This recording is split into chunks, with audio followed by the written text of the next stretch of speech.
Okay, for the second part of the Booster Battle Pack. Ooh, we're to the boosters, finally. So, Innistrad. I actually like this set so far. How long that lasts is a different story. It depends on what I get out of these, I guess. Okay, not really, because I just like it in general.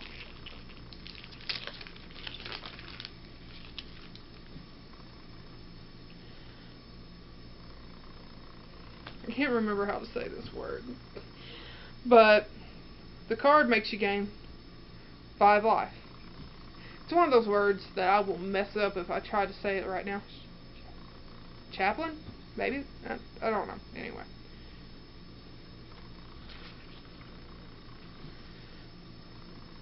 Niblis of Dusk. It's a creature spirit. Flying, and it has prowess. Oh, that's a new thing. Well, okay, it's maybe not that new, but it's new for me. So, yeah. I wonder how many of these cards are actually going to be useful in these decks. Probably none of them. Unruly Mob. Whenever another creature you control dies, put a +1/+1 counter on this mob. I like that. I like how it works out, because that kind of makes sense. You know? You're on Unruly Mob, people start dying, you start getting angry. Seagrass Scab. It's just a zombie. Ooh. Blood Mad Vampire. Whenever it deals combat damage to a player, put a +1/+1 counter on it. And it has madness.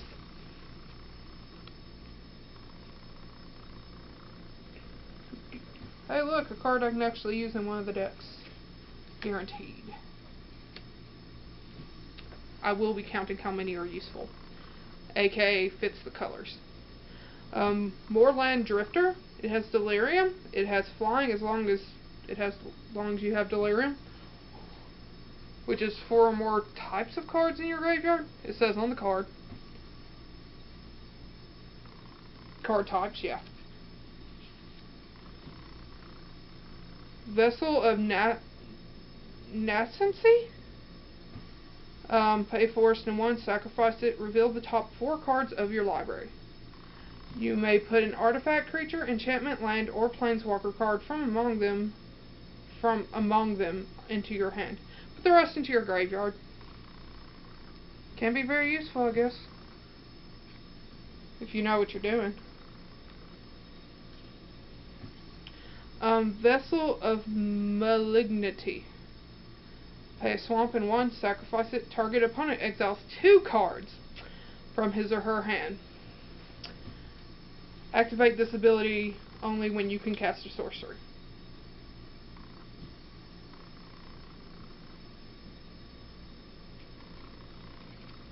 Balduran Duelist. Vampire Warrior. Haste. When it enters the battlefield, target creature can't block this turn.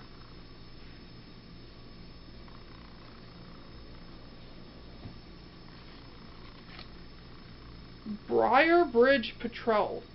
Whenever it deals damage to 1 or more creatures, investigate.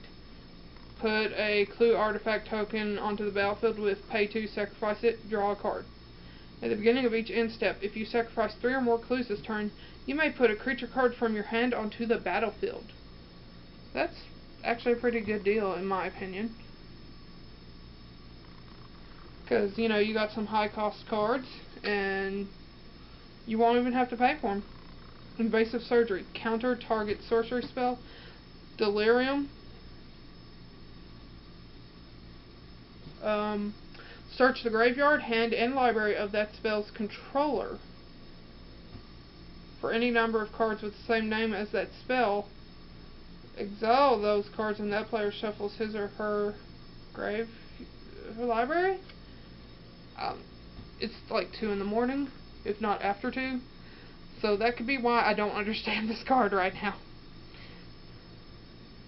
Shouldn't be doing this late.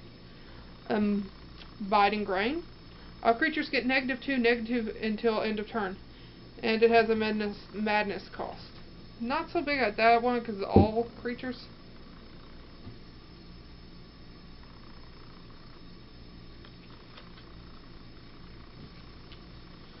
fevered visions at the beginning of each player's end step, that player draws a card. If that player is your opponent and has 4 or more cards in hand, fevered visions deals 2 damage to him or her.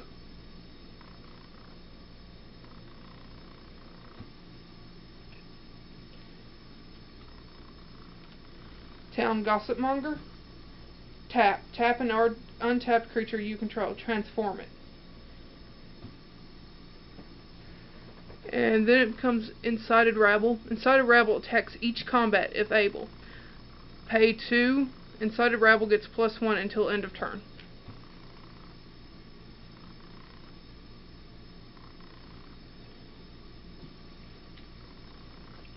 And then there's this, obviously. And then a nice little clue card. Woo!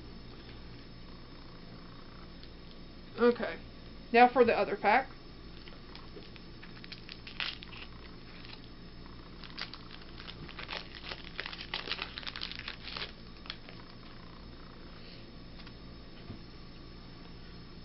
Just the Wind. Return target creature to its owner's hand, and it has Madness.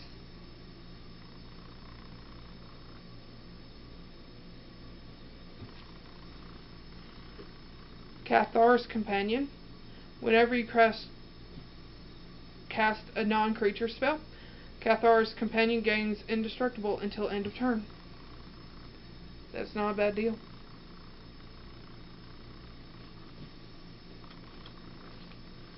Lamplighter of Selhoff. When it enters the battlefield, if you control another zombie, you may draw a card. If you do, discard a card.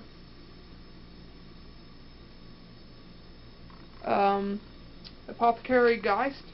Flying, and when it enters the battlefield, if you control another spirit, you gain 3 life.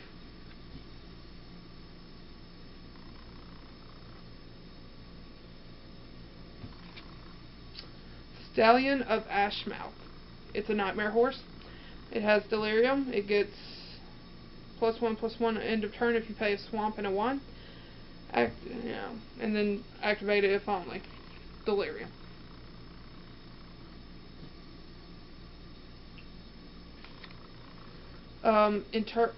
Intrepid. I can't English. Provisional. Trample, and when it enters the battlefield, another target human you control gets +2/+2 until end of turn.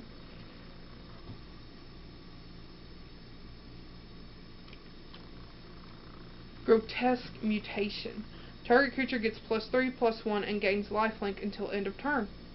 Which I love lifelink. Which if I ever show y'all my vampire deck, you'll understand why shortly. Structural Distortion. Exile target artifact or land. It deals 2 damage to that permanent's controller. Which ain't a bad deal. That's the type of thing I could get behind in a red deck. Maybe they'll go into my vampire deck. Aim High. Untap target creature. It gets +2/+2 and gains reach until end of turn.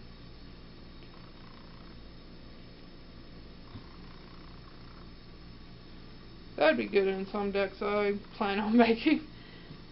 Stensia Masquerade. Attacking creatures you control have first strike. Whenever a vampire you control deals combat damage to a player, put a +1/+1 counter. And it has Madness.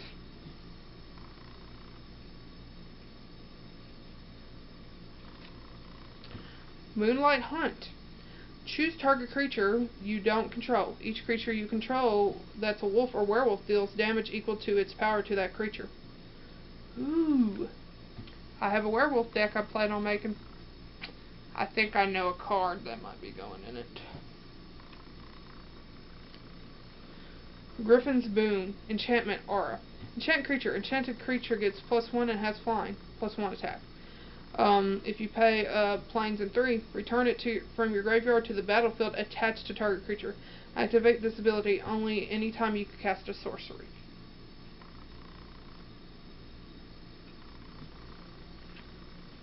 Eerie Interlude. Instant. Exile any number of target creatures you control. Return those cards to the battlefield under their owner's control at the beginning of the next end step. Ooh. Heir of Falconwrath, which I believe I have, but oh well. Discard a card. Transform it. Activate this ability only once each turn.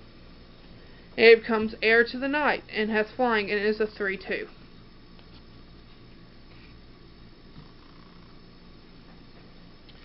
And then there's a Plains and a Spirit token card.